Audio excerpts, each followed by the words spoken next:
Bayangkan sebuah dunia di mana setiap keputusan yang Anda buat, setiap pilihan, setiap tindakan, kamu tidak punya kendali penuh. Ini adalah sudut pandang menarik yang dipegang oleh beberapa filsuf dan ilmuwan yang berpendapat bahwa kehendak bebas adalah ilusi. Otak kita adalah mesin yang sangat kompleks, dipengaruhi oleh genetika, lingkungan, dan bahkan proses yang tidak disadari. Kita sering membicarakan tentang kebebasan dan perilaku manusia. Free will atau kehendak bebas adalah keyakinan bahwa manusia memiliki kemampuan dalam membuat keputusan secara mandiri, tanpa dipengaruhi oleh faktor-faktor dari luar. Dalam kata lain, manusia adalah makhluk yang mampu berpikir dan bertindak atas kehendaknya sendiri. Sebaliknya, ada sebuah pandangan yang menyatakan bahwa perilaku manusia itu tidak sepenuhnya bebas, melainkan banyak faktor yang mempengaruhi keputusan manusia. Pandangan itu disebut juga dengan determinisme, yaitu pendapat bahwa segala hal, termasuk perilaku manusia, sangat dipengaruhi oleh sebab-sebab yang kompleks. Ilmu pengetahuan, khususnya neuroscience dan psikologi, memberikan banyak bukti bahwa banyak keputusan kita muncul dari proses alam bawah sadar. Studi-studi telah mengungkap fakta bahwa faktor genetik, kimia otak, dan pengalaman masa lalu membentuk perilaku manusia secara signifikan. Sehingga, dari bukti tersebut, jika kita berbicara tentang kebebasan manusia dalam mengambil keputusan atau free will, maka dapat dipertanyakan lagi. Pandangan yang menyatakan bahwa takdir dan kebebasan tidak mungkin disatukan disebut juga hard incompatibilisme, atau perlunya memisahkan secara tegas antara kebebasan dalam berperilaku dan perilaku kita sudah pasti dipengaruhi oleh berbagai faktor. Maka pandangan itu menyatakan bahwa kebebasan sama sekali tidak mungkin ada. Segala sesuatu di alam semesta, termasuk pikiran dan tindakan manusia, berjalan menurut hukum alam sebab akibat yang deterministik. Salah satu tokoh yang mengusung pandangan ini adalah Sapolsky. Dia menegaskan, jika setiap keputusan kita hanyalah hasil dari rangkaian peristiwa sebelumnya, dan perasaan bebas bertindak, sebenarnya hanyalah persepsi saja. Lebih jauh lagi, Sapolsky menyebut bahwa pengalaman manusia dalam memilih dan menentukan pilihan hanyalah hasil sensasi otak yang dirasakan secara subjektif. Ilmuwan di bidang neuroscience pernah melakukan eksperimen untuk menguji untuk membaca sinyal otak manusia. Salah satunya adalah Benjamin Libet.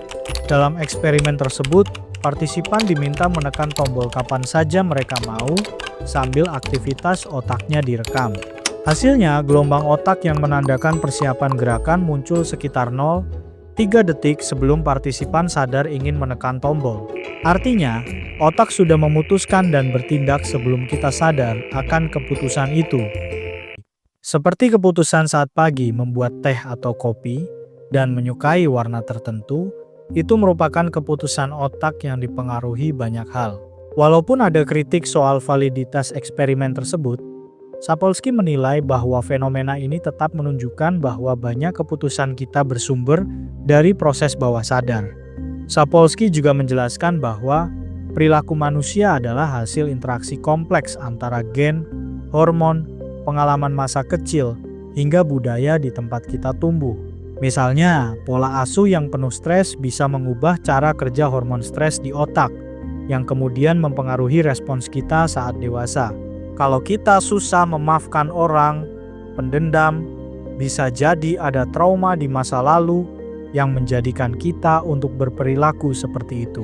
Jika setiap efek memiliki penyebab, dan jika tindakan kita berasal dari keadaan mental sebelumnya dan rangsangan eksternal, bisakah kita benar-benar mengklaim kepemilikan atas keputusan kita?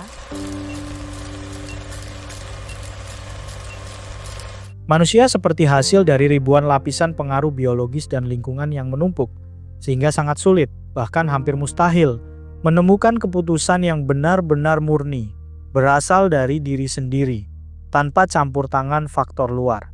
Jika pandangan ketiadaan kebebasan tersebut diterapkan pada masyarakat, lantas apakah kita masih punya tanggung jawab moral dalam berperilaku?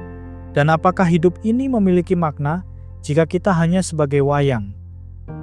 Pertama, dalam hal ini, Sapolsky mengajak kita untuk memandang tanggung jawab moral secara lebih luas. Dia mencontohkan kasus Jerry Sandusky, di mana faktor genetik, trauma masa kecil, dan gangguan hormonal turut berperan dalam perilaku kriminalnya. Sehingga tanggung jawab moral yang perlu diangkat adalah kita perlu mengedepankan pemahaman terhadap faktor-faktor lain seperti biologis dan lingkungan daripada sekedar menghukum seseorang, dan bagaimana merawat orang tersebut jika memiliki trauma mendalam yang mengakibatkan sampai melukai orang lain.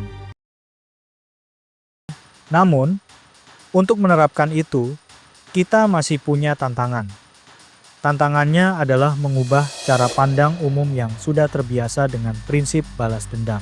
Data dari negara-negara Skandinavia menunjukkan bahwa sistem berbasis rehabilitasi mampu menurunkan angka residivis hingga 40% dan membuktikan efektivitas pendekatan moral yang berpegang dengan empati.